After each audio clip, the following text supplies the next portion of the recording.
Hello everyone. तो आइए आज हम बात करते हैं दो ऑर्गन्स के बीच के रिलेशनशिप के बारे में। जी हाँ, अगर आप लोग जानना चाहते हैं कि ट्रैवल करते टाइम किसी किसी को उल्टी क्यों होती है, तो हमें ये थियरी समझनी पड़ेगी, मोशन सिकनेस की थियरी। मोशन सिकनेस की थियरी हमें ये बताएगी कि क्यों ट्रैवल करते टाइम उल्टी होती है। तो आइए समझते हैं। यहाँ पे मोशन का मीन्स क्या है? गति। एंड सिकनेस मतलब क्या है? बीमारी, यानी कि गति से रिलेटेड बीमारी। जब भी कोई ट्रैवल करता है तो मोशन तो होगा ही, मोशन होगा तो उसे कोई ना कोई तो देखेगा ही। तो देखता कौन है? आईज।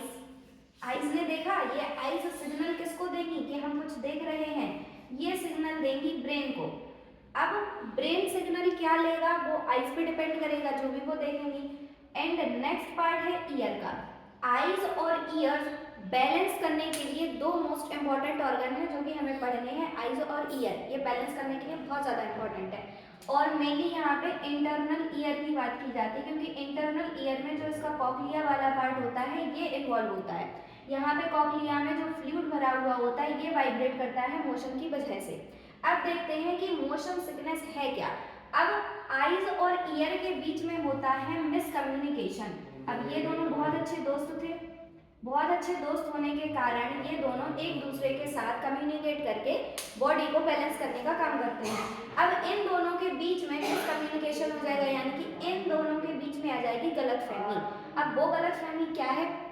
जैसे मान लीजिए कि कोई बंदा है जो कार में बैठा हुआ है और वो रीडिंग कर रहा है या फिर फोन चला रहा है, तो आईज ब्रेन को सिग्नल देंगी कि जो बॉडी है वो स्टेबल कंडीशन में है, वो मोशन में नहीं है।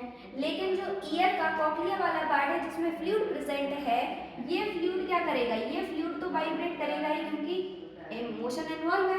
तो यहाँ पे जो फ्लूइड वाइब्रेट कर रहा है, ये जो वाइब्रेशन है ये नर्व्स के द्वारा सिग्नल पहुंचाएंगी ब्रेन को कि जो बॉडी है ये बॉडी मोशन में है, मोशन में है, स्टेबल नहीं है बॉडी। तो ब्रेन कंफ्यूज हो जाएगा।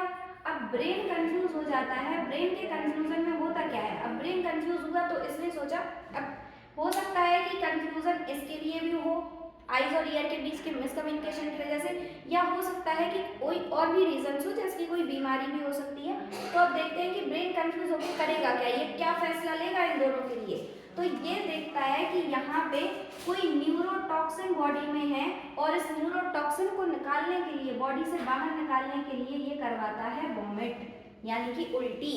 तो इस वजह से होती है ट्रैवल के दौरान उल्टी। अब आइए समझते हैं कि ब्रेन ने तो ये सिग्नल दे दिया जो कि रिवर्स पेरिस्टाल्सिस होगा स्टमक में और वॉमिट हो जाएगा, यानी कि जो भी खाया पिया हुआ है वो बाहर निकल जाएगा। अब क्या इसके कोई सिम्टम है? तो बिल्कुल है। तो इसमें जो सिम्टम होते हैं वो होता है नोजिया हो गया, वॉमिटिंग हो गया, डिजीनेस यानी कि चक्कर आना हो गया, जी मिचलाना, और सबसे ज़्यादा सलाइवेशन यानी कि मुंह में लार का ज़्यादा बनना, स्वेटिंग यानी कि एक्सेसिव पसीना आना, एक्सेसिव पसीना इसका एक सिम्टम है। अब क्या हम इसे कम कर सकते हैं? तो बिल्कुल कम कर सकते हैं। अब जैसे कि कोई बंदा यहाँ पे बैठा हुआ है, रीडिंग कर रहा है या फोन चला रहा है, तो इसकी आंख ने सिग्नल दिया, इसकी आंखों ने, आईज ने सिग्नल दिया है कि बॉडी जो है वो स्टेबल कंडीशन में है, मोशन में नहीं है। तो जब भी कोई जिसको वॉमिटिंग की समस्या हो तो वो खिड़की वाली जगह पे बैठे, ताकि उसकी आईज ये सिग्नल दे कि जो बॉडी है वो मोशन में है। तो आईज और ईयर के बीच में मिसकम्युनिकेशन नहीं होगा और जो उल्टी का ये चक्र है वो रुक जाएगा। और अब समझते हैं कि जो कार ड्राइव कर रहा है उसे उल्टी क्यों नहीं होती है? तो उसकी जो आंखें हैं वो सड़क पे रहती हैं और वो देख रहा है आसपास की चीज़ों को मोशन करते हुए। तो इसकी जो आईज है वो सिग्नल देंगी कि बॉडी मोशन में है। तो ईयर और आईज के बीच में मिसकम्युनिकेशन नहीं होगा, जिसके कारण यहाँ पे वॉमिटिंग नहीं